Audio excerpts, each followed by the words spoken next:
church should include. But I want to talk about something a little more personal. And I want to talk about a Christian practice that we are called to do. And it's a practice that we see Peter following with, and it's a practice that Jesus calls us to in his gospel lesson. And that is to love one another. And one way to get there, because it's not easy to do, one way to get there is through the Christian act of humility. We don't hear much about humility in the press. We don't learn much about humility in school, especially not in business school. So I want to talk about it and what that means as a Christian to be humble. First, I want to get out there the point that being humble is not being weak. Being humble is not being wishy-washy and allowing things to go one way or another. That's not humility. Humility in a Christian sense is not passive. And humility in a Christian sense is not thinking poorly of yourself. Humility instead will break us down to see Christ in one another. Humility in a Christian sense will allow us to love one another, even those that we don't agree with and our enemies. And humility is very much like the way I play basketball. I'm pretty good at basketball. I'm a pretty good outside shooter, and I have a wicked rebound. I seem to know where the ball is, and I'm tall enough to get to it. But Christian humility isn't where if we decided to play basketball together, I would say, well, I'm not very good. That's not humble. Christian humility is taking a shot from the outside and sinking it, getting nothing but net, and being excited about it, but just as excited as someone else who does the same thing. So if I'm playing with Ian, a couple of the guys, and Ian takes an outside shot and sinks it, Christian humility will make me as excited about his shot as I was about mine. You may have heard of baseball announcers that are calling a good game, and the other team hits a monster home run. They get just as excited about that home run as they do about their home team hitting a home run. That's a part of Christian humility. If I can take it another step further, for those who like to play cards, some of you might be good poker players. Christian humility will allow you to be just as excited about the opponent next to you getting an awesome hand than you are about your own. Christian humility is not easy. But it does break down barriers. It breaks down walls and allows us to fall into Jesus' commandment of love one another. I had a very strong experience of humility a couple Sundays ago. Now, for those of you that were here, we had Rebecca Benner. She is a person that works for the Vista School District. And part of her job is to work with homeless teens. She tracks who they are and she helps them graduate from high school. It's a very important job. And so we have this outreach event where we collect $25 gift cards and we give the cards to Rebecca, who then gives them to the homeless teens that she serves.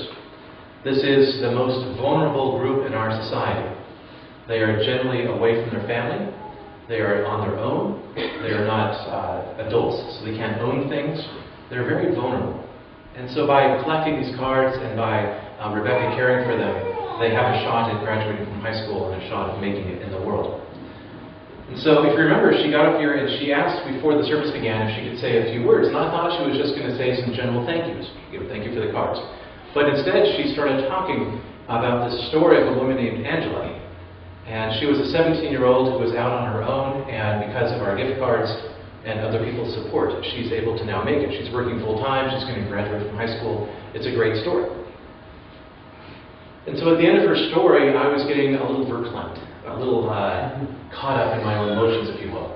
And after the service, some of you had said, that story really touched me too. I can see why you were getting emotionally verklempt about it. Well, that's not why I was getting emotionally caught up. You see, she told us something that I found very interesting. She said that the people of her church are working basically on the same project as people with our church. And her church is in Oceanside, and it's called Grace Anglican Church. For a lot of you, I'm sure you went, okay, so what? For me, though, it was a different story. How far back should I go? See, there's an interesting thing with the Episcopal Church. We were a part of the Church of England originally. We were a church plant from them. And England, as their empire grew around the globe, they planted churches all over the globe. And they were called the Church of England, or later Anglicans. And so we are the Anglican plant in the United States. But the difference between the Anglican Church of, say, Singapore, or the Anglican Church of Brazil, is that we actually fought a war with England.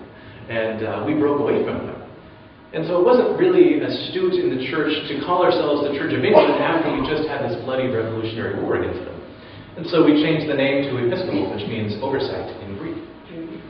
And so we have, although we're called Episcopal, we are a part of the Anglican Communion. And currently there are 77 million Anglicans worldwide. And we share many, many things in common. So there's an interesting thing going on in the Episcopal Church. And that is where we have a bit of a fissure, if you will. A bit of some groups that are leaving. About 3% of our parishes have decided to leave the Episcopal Church and align themselves with an Anglican diocese outside of the United States. St. Anne's Episcopal Church in Oceanside is one of those churches. St. Anne's Episcopal Church decided to align with an Anglican church, I believe, in South America. But when they aligned with them, they kept the property that is owned by the Episcopal Diocese of San Diego. So they were calling themselves Anglican, but they were inside the walls of an Episcopal church. This causes a little bit of legal tension.